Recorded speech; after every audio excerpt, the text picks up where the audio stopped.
Meus queridos, Glória a Jesus. abra sua Bíblia, Glória a Ti, Senhor. por gentileza, na Epístola de Paulo aos Romanos. Romanos, capítulo de número 12, e o versículo de número 7. Enquanto você encontra, eu quero agradecer a Deus pela vida do evangelista Luiz. Nos diz assim: me perdoe de eu pegar só o versículo 7, porque nós temos um ponto e vírgula no 6. Mas se os irmãos não se cansar, deixa eu ler o versículo 3 a seguir, para ficar melhor. Que nos diz assim: porque pela graça que me é dada, digo a cada um dentre vós que não saiba mais do que convém saber, mas que saiba com temperança, conforme a medida da fé que Deus repartiu a cada um. Porque assim como em um corpo temos muitos membros, e nem todos os membros têm a mesma operação, assim nós que somos muitos, somos um só corpo em Cristo, mas individualmente somos membros uns dos outros, de modo que, tendo diferentes dons, segundo a graça que nos é dada, se é profecia, seja ela segundo a medida da fé; se é ministério, seja em ministrar; e se é ensinar, haja dedicação ao ensino. Eu tenho que ler o 8, porque tem um ponto de vírgula aqui. Ou se é exortar, ou que exorta, usa esse dom em exortar. O que reparte, faça-o com liberalidade. O que preside, com cuidado. O que exercita misericórdia, com alegria. Amém. Pode tomar a sua série. Jovem ainda, quando ela era aluna da escola bíblica dominical. Acreditam? Em julho agora eu faço 60 anos de idade. Então a minha mãe era jovem, aluna da escola bíblica dominical.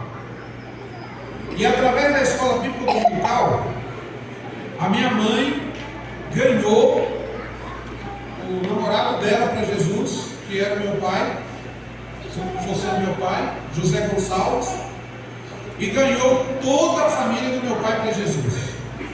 E aí a minha mãe não parou mais, virou uma ganhadora de vidas para Jesus.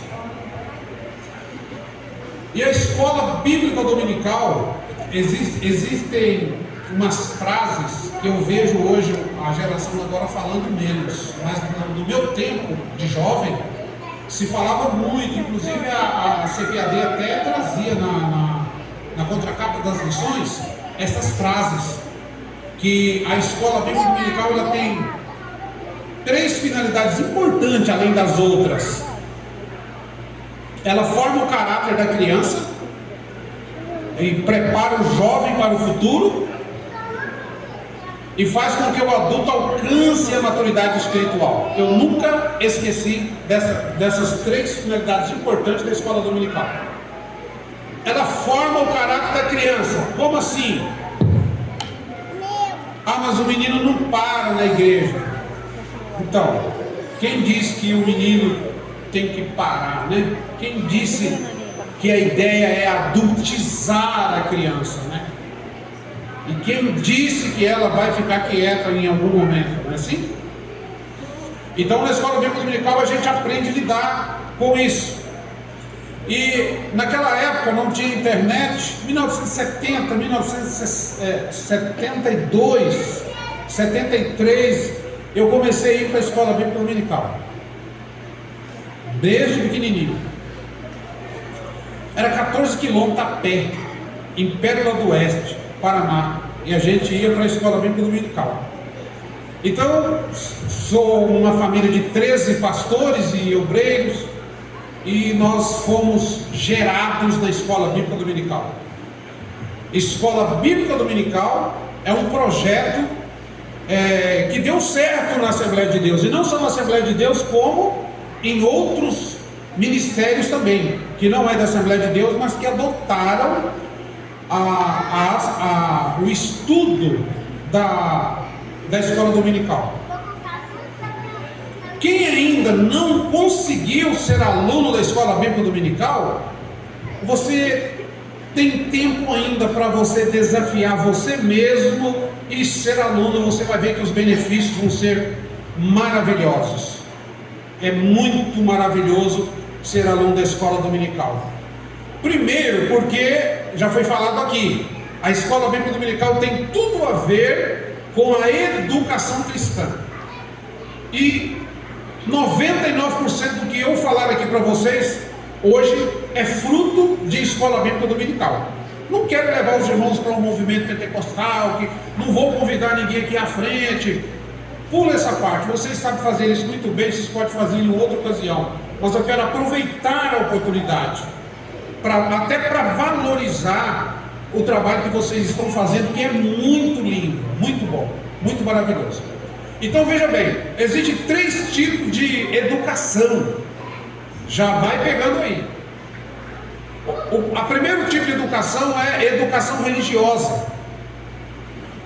A educação religiosa vai depender da cabeça de cada pai ou de cada mãe.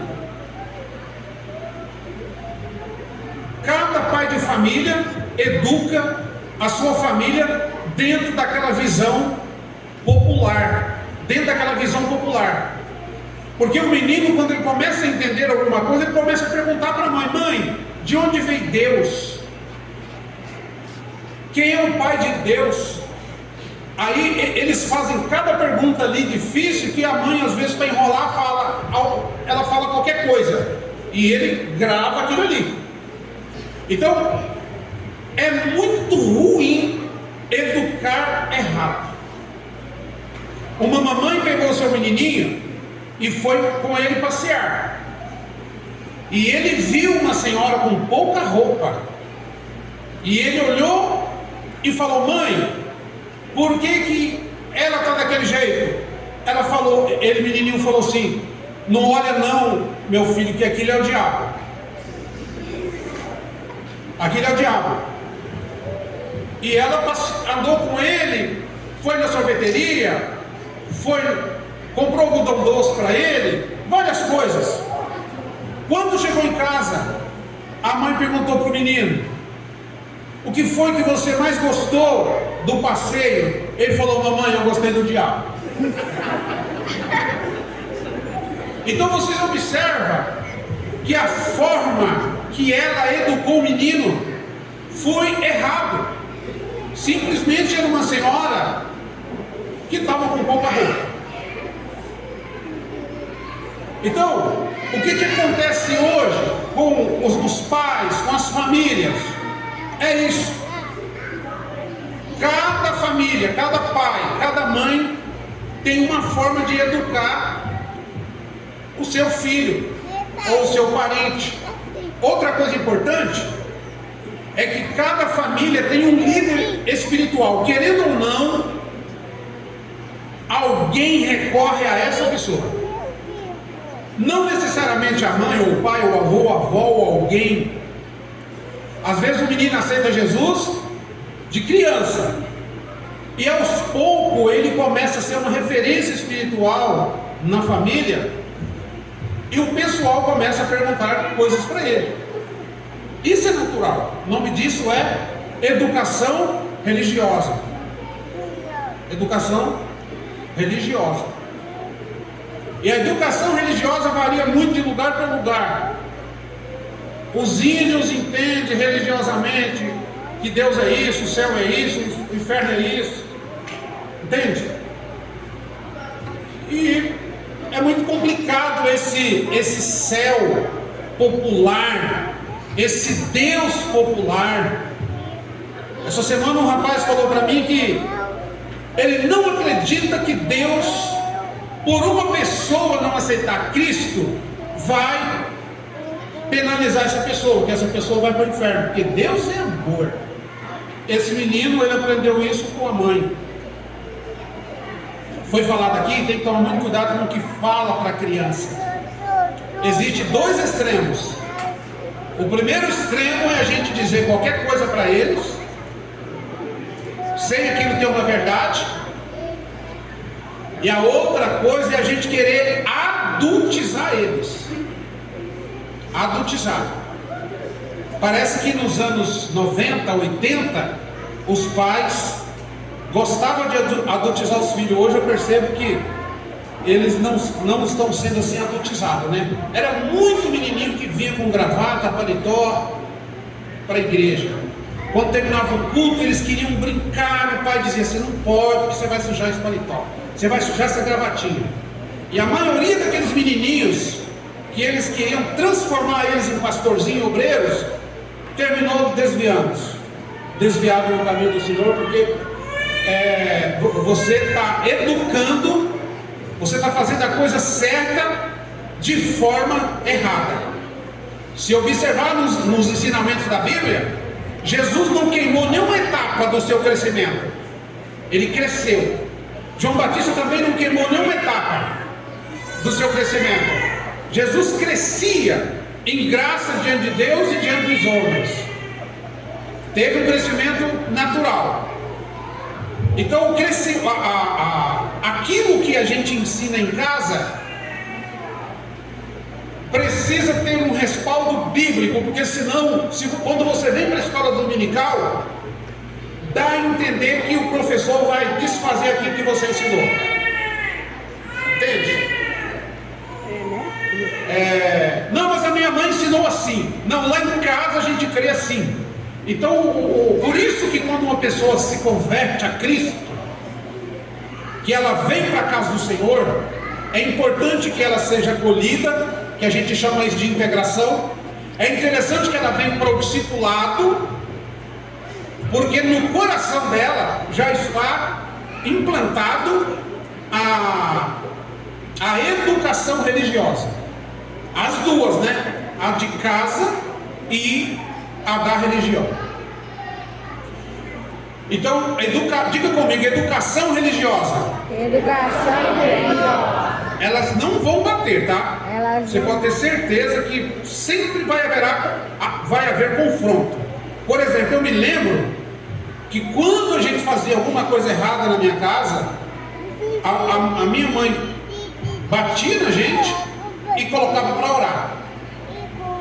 Então a misericórdia de Deus foi muito grande na minha vida, por eu gostar de crente, gostar de orar, porque dá uma ideia de que oração é castigo. Oração é castigo. Então, se o menino está bem na escola, mãe, hoje eu tirei nota 10, ou tirei nota 8. Se você tirou nota 8, então dobre o joelho e ora 1 minuto agradecendo ao Papai do Céu porque você tirou 8. Ele liga rapidamente que a oração é uma coisa boa porque ele tirou nota boa.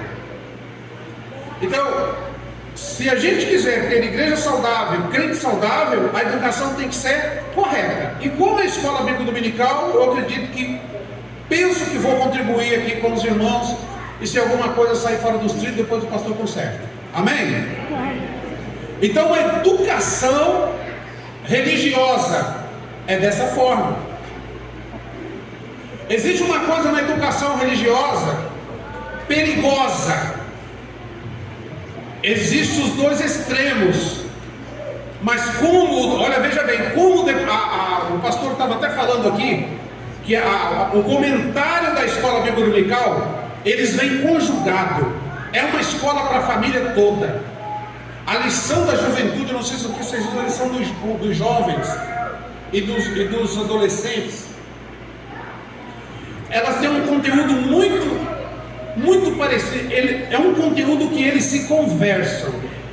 Se você pegar a lição desses pequeninos, você vai ver que tem alguma coisa com o tema, não é muito assim distante do trimestre. Então isso é muito interessante a gente pensar nisso, porque é um conteúdo para a família toda. A grande ideia é que toda a igreja precisa desenvolver. Por exemplo, se você está na escola bíblica dominical há mais de 4 anos, é bem provável que você já conseguiu ouvir e ver tudo aquilo que está relacionado à salvação. Aí alguém, por não saber, fala: mas de novo esse tema, já passei por ele. Você esqueceu do seu irmão, você esqueceu do seu irmãozinho que aceitou Jesus e que está na igreja e que não passou por esse tema. E outra, e a gente sempre está renovando, sim ou não? Nós estamos em constante aprendizado. E uma outra coisa fantástica, foi até falada no hino aqui, e eu quero ler Filipenses 1:6. Tendo por certo isso mesmo, que aquele que em vós começou a boa obra, a aperfeiçoará até o dia de Jesus Cristo. Então todos nós, por mais crente que somos, estamos em desenvolvimento. Ninguém está pronto.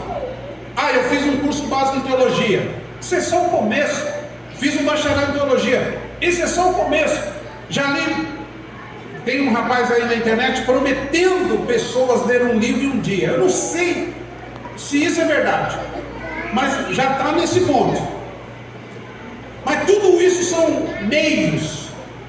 O final é o céu, a casa que foi construída não por mãos, mas eterna no céu. Então veja bem, a educação religiosa tem que cuidar com o que você fala lá na sua casa. Veja bem,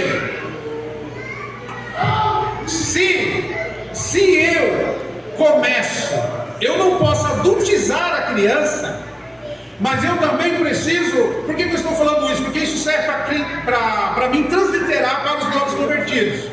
Por exemplo, eu preciso usar uma linguagem de criança para criança, correto? Mas eu preciso ver o desenvolvimento dessa criança, para que quando ela chegar na fase de adolescente jovem, ela não ter aquela mentalidade de criança. Isso é muito interessante. Existem pesquisas que dizem que a pessoa às vezes tem 30 anos de idade, mas os hábitos dela é de 24. Então existe a idade real e existe aquela idade que não é a idade do registro. Por exemplo, eu tenho uma sobrinha que tem 21 anos, mas a idade real dela, pelo comportamento, é de uma menina de 14. Então, você vai ver isso nas pessoas.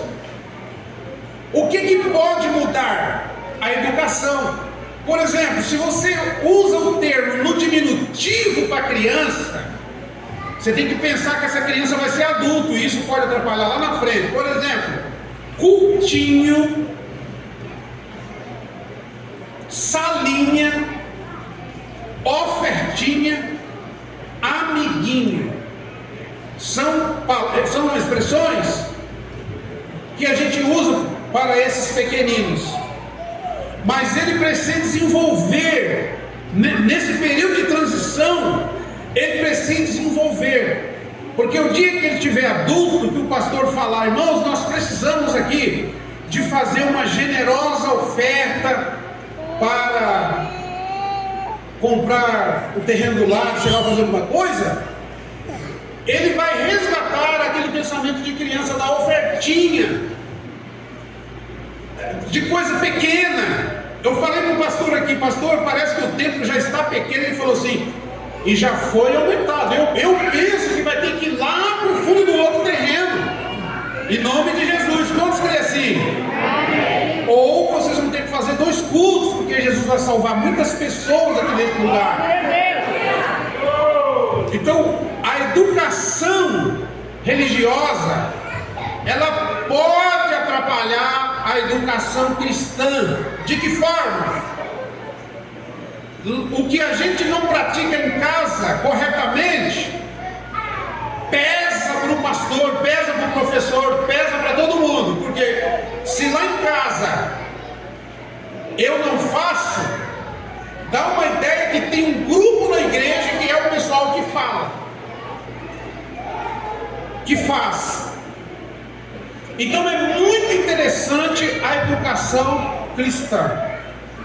O meu avô me ensinou um negócio quando eu era criança. Ele falou: Paulo, se você achar uma carteira no chão, ou um dinheiro, meu avô era muito radical naquela época.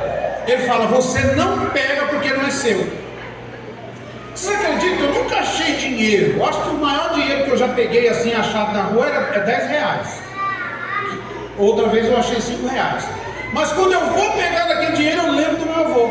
Ele fala: meu avô não está aqui mesmo, e ele falou que não é para me pegar, mas não é meu, mas outro vai pegar. Então, isso são coisas que vêm lá da educação de casa, a educação religiosa dos pais. O outro tipo de educação, para nós mudar de fase aqui, é educação teológica. Diga comigo: educação religiosa. Educação religiosa. Essa todo mundo tem. Católico, espírita, todo mundo tem. Aí vem a educação teológica. Diga: educação teológica. Educação teológica. Que é um ensino sobre Deus, sobre Jesus, sobre o Espírito Santo, sobre o céu, sobre o inferno. É um ensino. E existem várias escolas teológicas. Várias escolas teológicas. Essa educação teológica varia, tem delas de 2 anos, 3 anos, 4 anos, 6 anos, onde a pessoa vai aprender teologia. Mas uma coisa que eu quero dizer para os irmãos, olha só que coisa interessante. É bem provável que uma educação religiosa, sem tanto conhecimento, pastor, mais simples, de uma pessoa até que não sabe ler, como é o caso da minha mãe, poderá colocar Cristo dentro da pessoa. Sabe por quê? Porque o homem que evangelizou meu avô, aquele homem não ele sabia ler, o meu avô não sabia ler. Então ele lia a Bíblia e dizia: olha, Neném Correia, você tem que virar crente. Eu não vou virar crente agora não, porque eu tenho uns negócios para resolver, mas você tem que virar crente. E o meu avô aceitou Jesus através daquele homem. A minha mãe, Deus levou sem saber ler, sem saber escrever, mas citava a Bíblia o tempo todo, porque ela colocava os filhos, a gente, para ler para ela. Aí veja bem, a gente já tinha conhecimento teológico, já sabia o que era hermenêutica, já sabia o que eram as regras da interpretação da Bíblia, mas como a minha mãe não sabia ler, ela usava a hermenêutica popular, aquilo que ela achava que era correto. E Deus era tão misericordioso, e nós terminamos de descobrir que Deus opera na simplicidade. A minha mãe chegou a ganhar a pessoa para Jesus com um versículo que nem tem na Bíblia, vocês acreditam? Mas ela era muito poderosa na palavra, muito cheia do Espírito Santo. Aí eu falava: mãe, a senhora citou esse versículo, não tem na Bíblia. Mas o homem converteu, né? Então está valendo, né? Aí eu dizia: mãe, está valendo, só que não tem na Bíblia. Vocês acreditam? Hoje não, você cita um versículo, o pessoal já está entrando no Google para ver onde você leu, a versão e tal, essa coisa. Só que não é regra, mas Deus operou muito na vida da minha mãe, através da simplicidade, coração grande, uma mensagem que a minha mãe pregava, que era uma mensagem muito forte, que todos os crentes deveriam aprender essa mensagem. É a mensagem do amor, é a mensagem do abraço, é a mensagem da comunicação. Essa é a mensagem mais forte que tem. E Jesus falou: eu não vou dar outro mandamento para vocês não, é o antigo mesmo: ame o seu irmão. Ame, desenvolva o amor, fale com as pessoas, olhe para as pessoas. Se você fazer assim, você está ganhando ela para você, depois você ganha ela para Jesus. Não se escandalize com o que eu vou dizer. A educação teológica, ela informa, diga comigo, informa. Ela informa as pessoas, mas não forma. Aí eu pego a carona do irmão obreiro aqui que estava falando quem é responsável pela formação espiritual do crente, pela formação do ministerial do obreiro, já é a educação cristã. Qual que é a diferença da educação cristã da educação teológica? É que qualquer pessoa pode ser teólogo. Ele pode ser espírita teólogo, ele pode ser budista, ele pode fazer teologia. Tem muitas pessoas aí que não é crente e tem curso e diploma de teologia. As faculdades têm um curso de teologia. E uma pessoa pode saber tudo de Deus e não ter Ele. É o que Jesus falou para Nicodemos. O Nicodemos sabia tudo de Deus, até ele chegou a dizer: ninguém faz essas coisas se Deus não estiver. Então Nicodemos, ele tinha um reconhecimento teológico profundo de que tudo aquilo que Deus fazia é porque Jesus fazia, era porque Deus estava com ele. Qual era o problema do Nicodemos? Não tinha nascido de novo. Ou seja, não nasceu de Deus, não nasceu do alto, não nasceu da palavra, não nasceu do Espírito, é velha criatura. Aí Jesus disse: se você não nascer de novo, você não pode ver. E aí depois Jesus disse: se você não nascer de novo, você não pode entrar. Então, o que dá o equilíbrio, à educação cristã, e a educação, ou melhor, o que dá equilíbrio à educação religiosa e à educação teológica é a educação cristã. Não tem ninguém que sabe a Bíblia mais do que o diabo, e ele está fora, não tem jeito mais para ele. Cita Bíblia, mas então você não tem que se empolgar tanto. Olha, aquele homem, o homem de Deus, ele cita a Bíblia de cor. O diabo sabe de cor também. Rui Barbosa sabia muito de Bíblia, e é isso que confunde as pessoas. Então nós estamos numa escola bíblica, nós estamos num evento que está falando sobre a escola bíblica dominical. É um trabalho sólido dessa igreja, que foi criado, como vocês bem sabem, por Robert Hikes, isso? E lá na Inglaterra, Gloucester, é isso? E Robert Calley trouxe para o Rio de Janeiro, e essa escola cresceu. Agora olha só, não quero aqui falar da história muito da história da escola bíblica dominical, porque de repente pode até chocar alguns irmãos, mas a finalidade da escola bíblica dominical começou com crianças, começou com 5 crianças, depois foi para 16. A escola dominical cresceu tanto que os adultos gostaram, e aí não deram muito. Eu estou vendo muita criança aqui, por isso que eu estou feliz. Tinha um até no carrinho ali, no bercinho. Porque o que acontece? A escola bíblica dominical começou com esses pequeninos. Eu me alegro muito, porque Deus criou um plano de crescimento para que todo mundo entendesse que é família. Por exemplo, a Bíblia Sagrada fala a igreja como lavoura. Eu não sou agrônomo para entender muito de lavoura. A Bíblia fala da igreja como edifício. Eu não sou engenheiro, nem entendo muito de construção. Mas quando fala a igreja como família, aí eu entendo que tem um pai, uma mãe, um irmão. E nós não precisamos de ser doutor nessa área para entender que nós precisamos de multiplicar. Foi a palavra que o Senhor disse para Noé lá em Gênesis 9:6. Multiplicai. Olha um outro entrando aqui. Multiplicai, crescei, multiplicai abundantemente sobre a terra. Aí veio a desobediência, os homens queriam construir uma torre para ficar só ali.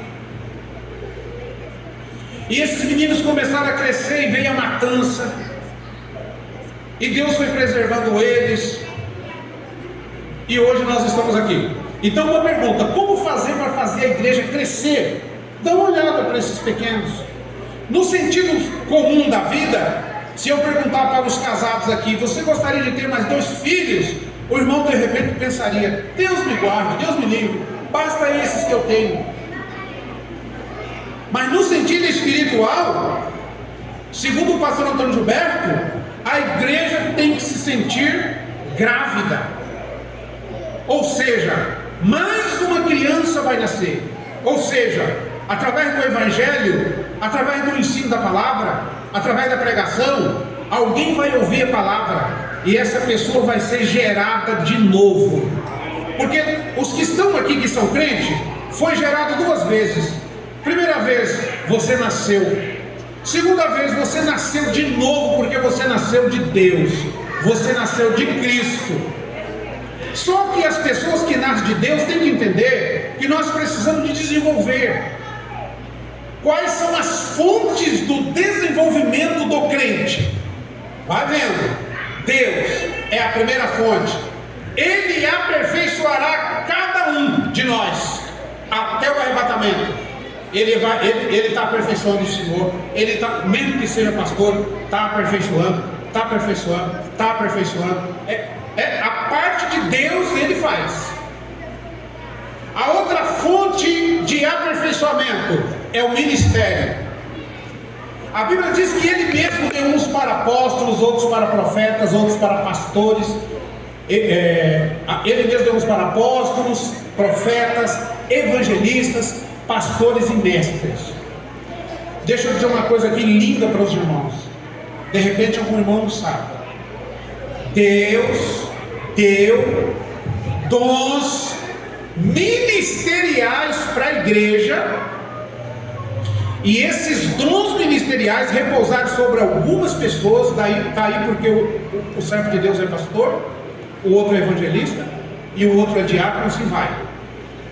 Aqui em Efésios está escrito que Deus, parece que essa palavra vai pegar um pouquinho, mas eu tenho que falar ela. Deus deu dons ministeriais para a igreja, para que nós nos viéssemos a desenvolver. O crente que não congrega por negligência estou dizendo, não estou falando daquele acamado, aquele que está impossibilitado, eu estou falando daquele que por negligência ele não consegue desenvolver. Pensa comigo, irmãos, Deus está nos aperfeiçoando, mas o ministério também, segundo o que a palavra de Deus diz aqui, Deus deu dons ministeriais querendo o aperfeiçoamento do crente para a obra do ministério. Veja bem, agora nós vamos mudar de fase. Até que todos cheguemos à unidade da fé, ao conhecimento do Filho de Deus, a varão perfeito. Diga comigo, irmãos, a medida da estatura completa de Cristo. Que eu não acredito que essa medida da estatura completa a gente não consegue ela aqui, só no arrebatamento da igreja. Por isso que todo crente ele está sendo aperfeiçoado. E Paulo diz o seguinte: até o dia de Jesus Cristo. Então todos nós estamos, já passou naquelas empresas que estava escrito assim, ó, fechado, estamos em reforma. Diga comigo assim: eu estou em reforma. Você está em reforma. Deus está trabalhando na nossa vida o tempo todo. Irmãos, e não adianta, a igreja precisa crer que o ministério local foi dado por Deus para aperfeiçoar os crentes. E aí, uma mensagem, não é um recado para a mocidade, para os adolescentes, para a escola bíblica dominical. Eu acho muito bonito quando a mocidade chega no pastor local e fala: pastor, nós vamos fazer uma gincana, o senhor tem aí uns presbíteros para nos ajudar? Essa seria a ideia. O senhor tem aí uns evangelistas aí para nos ajudar? O ministério local vai trabalhar essa questão. Deus dá um talento para uma jovem e ela escreve um hino. Ela escreve um hino. Aí ela diz assim: foi Deus que me deu a letra. Só que antes de você falar que foi Deus que deu a letra, você tem que ter muita certeza, você tem que ter muita convicção que foi Deus mesmo que deu a letra. Porque se você chamar o pastor e dizer para ele: pastor, eu fiz um hino e eu gostaria de saber se o superintendente da escola dominical, se o pastor pode analisar a letra deste hino, aí vai ter umas coisas que ele vai ter que tirar, e Deus não dá a letra errada. Aí